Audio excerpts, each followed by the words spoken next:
So we're finally gonna do it. We're gonna review a cell phone today, but not just any cell phone. We have to go back to the year 2011. This is a year where the two best rated phones at the time was the Galaxy S2 and the iPhone 4S. But we did have another company release a cell phone that was a bit different than everything around it, and this was from Sony.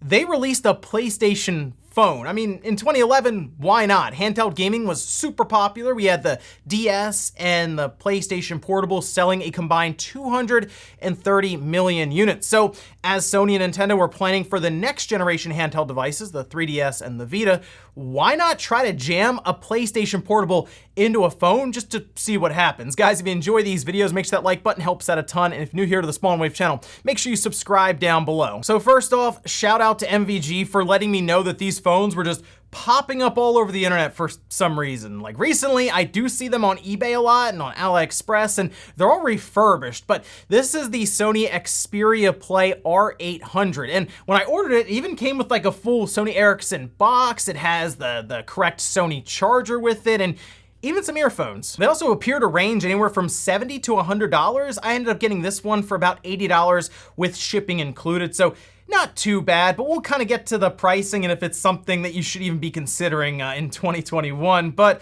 let's first take a look at the phone itself, kind of a tour around it. We do have the large screen here right in the middle, large being relative for the time, of course. But at the bottom here, we do have several tactile buttons: back, home, settings, and kind of like a search or find button here. We have the Sony Ericsson logo at the top with the front-facing camera right there. On the left side, we have a headphone jack, which is becoming more and more of a rarity nowadays. Then we have our micro USB for charging. On the other side, we have L and R, just some shoulder buttons, as well as our volume rocker. On the top, we have our power and kind of sleep wake button there. And on the bottom, we don't have much other than just kind of the back release latch. And that's all well and good. It's pretty standard phone stuff for 2011, but the thing that really set this apart was that you could slide it open and it essentially turns into a PSP Go. Like if you take a look at this next to a PSP Go, there's obvious similarities between them where it basically uses the same button layout and the same sliding mechanical idea for the device itself. And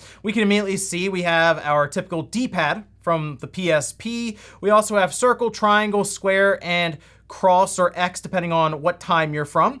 And then we have select and start here, as well as these like touch kind of spots here in the middle, and they can act as different buttons, which you can kind of customize in the different games. For example, if you're playing Crash Bandicoot, you can either map the movement to the D-pad here, or you can take those arrows and kind of map them to this left touchpad. And you can see as soon as I kind of slid this up, revealing the buttons, that this went into kind of a different mode, that being Xperia Play, and it just seems to pop up to, I guess, give you access to the different games like Bruce Lee, FIFA 10, was the Star Battalion, and Sims 3. These are games that kind of came preloaded with it, along with a PlayStation 1 title. See, Sony had plans to have PlayStation Portable and PS1 games on this phone. They didn't really follow through with it too much. In fact, they kind of axed plans for that as they were releasing this and getting into its generation and realizing, oh, not a lot of people are latching on to the idea of playing these games on your phone, but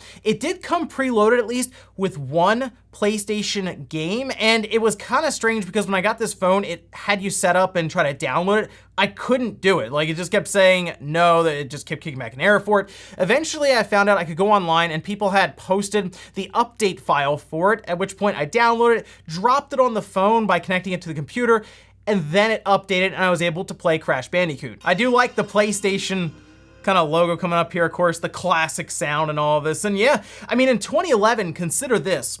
You have a phone that you can use to talk to people and text and all of this, right? And surf the web. But then you can also kind of sit down, flip this up and fire up a PlayStation Portable or a PS1 title like Crash Bandicoot. And you know what?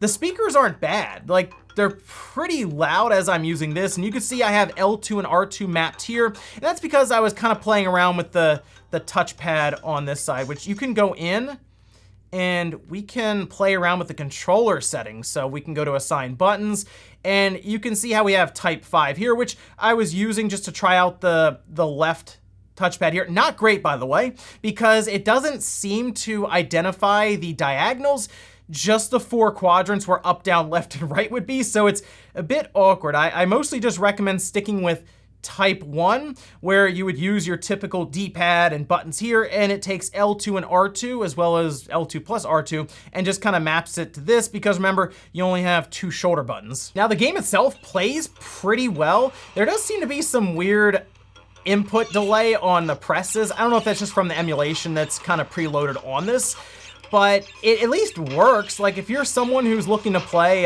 maybe a classic RPG or something through the PS1, I think it would work better than something like a faster action or platforming based game like Crash Bandicoot, but it at least gets the job done. See, back then we're working with like the iPhone 4S and the Galaxy S2. We didn't exactly, from what I remember, have PS1 emulation down like this.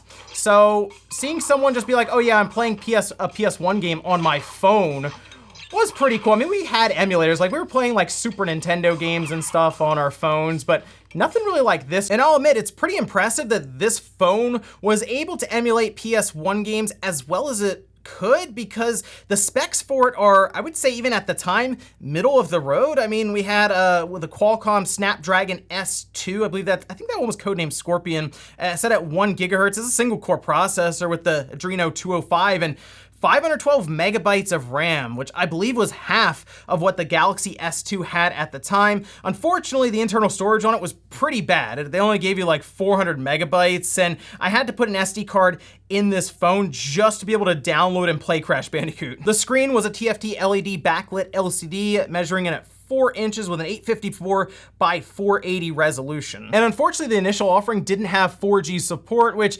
4G at the time was still very early on, so it makes sense that like the Verizon one would just use 3G. So being able to play certain games or even have high-speed internet wasn't something you were going to get out of the first run of the Xperia Play. But I have to give them some credit here, because this is a pretty cool setup to have for your phone, considering it's something you still want to be able to fit in your pocket, but you can just kind of slide up and start playing whenever you want, because the slide mechanic has been there for a while. I remember like the Google G1, for example, would slide to reveal a keyboard, and that's what we were used to. So when you would slide your phone up and it would reveal an entire controller layout, that was pretty refreshing. But because this is geared more towards the gaming side of things, it did lead to a couple of weird layouts for things that you would normally expect on a phone. For example, the headphone jack. Now, if you look at the headphone jack here when it's in the typical gaming orientation, it makes sense. It's on the bottom, and that way you can kind of hold it like this and it won't really get in the way. However, when it's in the phone orientation, like you'd probably be using 80% of the time, let's be real, it's on the side. So let's say you have this in your pocket and maybe you have your headphones in. This would kind of be at a weird angle where it might be poking you or jutting out, and it's not a great spot to have it, considering this could hit something and just break the headphone off completely.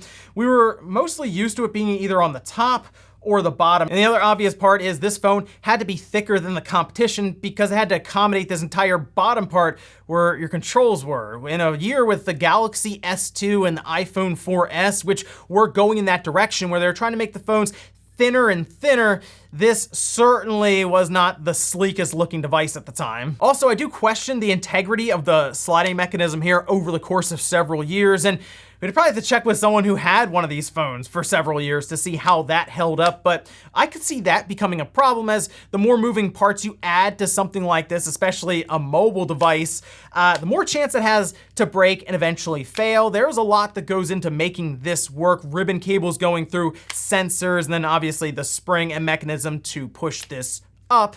So I guess if you were someone who had one of these for a good bit of time, let me know how that held up. So now that we checked it out and played it a bit, we're gonna take it apart to see what's going on inside. And I've never had one of these Xperia Play devices before, but I have worked on a lot of cell phones in my time, mostly Samsung Galaxy phones or iPhones, but we'll see what we get out of this one. So much like a lot of phones back then, we have a lot of star screws all the way around, and generally these would come apart in like layers. Now phones are a little easier to come apart. I remember certain devices you had to pull all this stuff out of the back just to get to the screen, for example, on the front. This one's gonna be weird because we have the whole sliding mechanic, so I get all these screws out and we'll see how this back comes off. So with all the screws out, this kind of just unclips around the edges, and we should be able to pull this off. The one thing I certainly don't miss, now that I'm not really working on a lot of cell phones, are the amount of clips you deal with and the concern around possibly one breaking and the phone not closing up all the way and being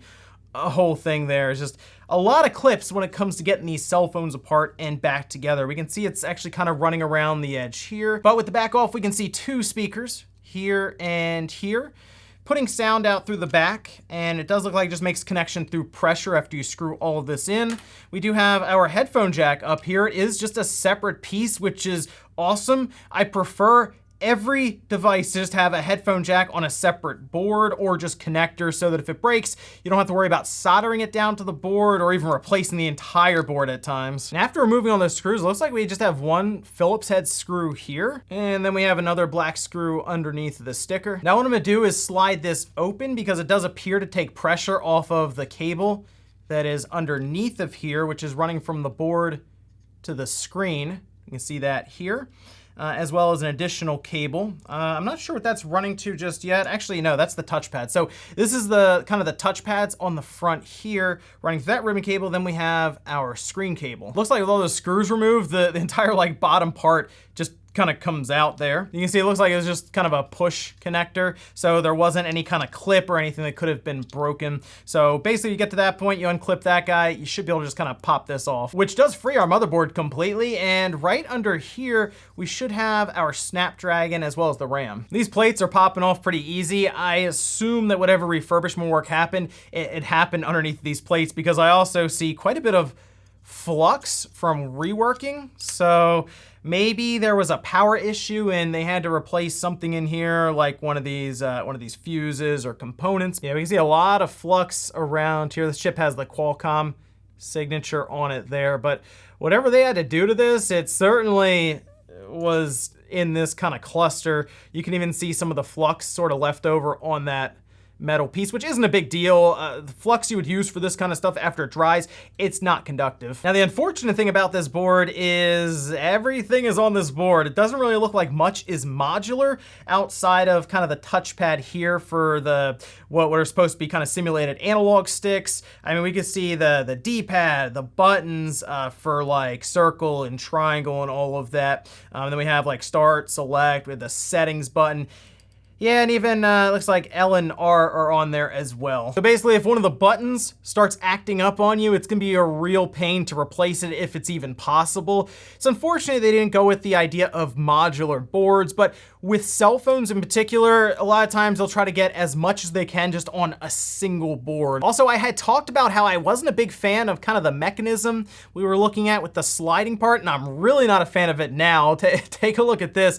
So this is how this works kind of from the inside view. We have our push connector here that plugs into our motherboard, and we have this metal bracing that runs up and down this track, which is fine, but then you kind of look at the path that the ribbon cable has to take.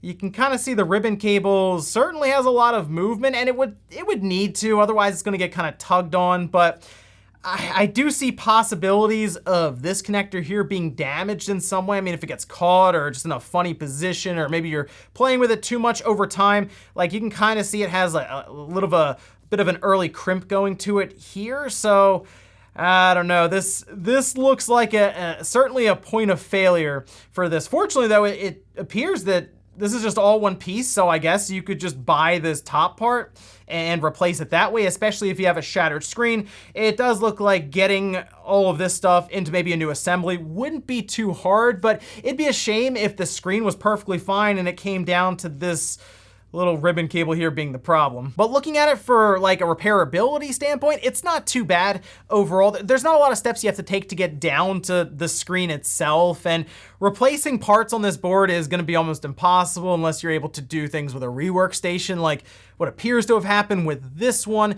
So if, say, you spill something into it and it actually does get down to the board into some of those buttons and it gets sticky, then yeah, you're probably not gonna be able to repair it easily. I guess the big question now is, should you consider buying one of these Xperia Plays now in 2021 for about 80 bucks? I'm gonna say no. You can get better devices for that money, especially in like the third-party market where we see a lot of pretty cool looking Android devices coming out. And I guess the nice thing about this is it has like the PSP D-pad and the buttons that do work well, but for that price at $80 and getting a pretty old phone now that's not even supported past Android 2 because Sony decided to cancel support for Android 4, you're left sideloading a lot of applications and really being unable to use the Google Play Store outright. But I guess if nothing else, it was an interesting experiment that Sony decided to run. It was pretty obvious that it wasn't gonna work out as they did start to move away from this pretty quickly onto the Vita, which also didn't work out, and they moved away from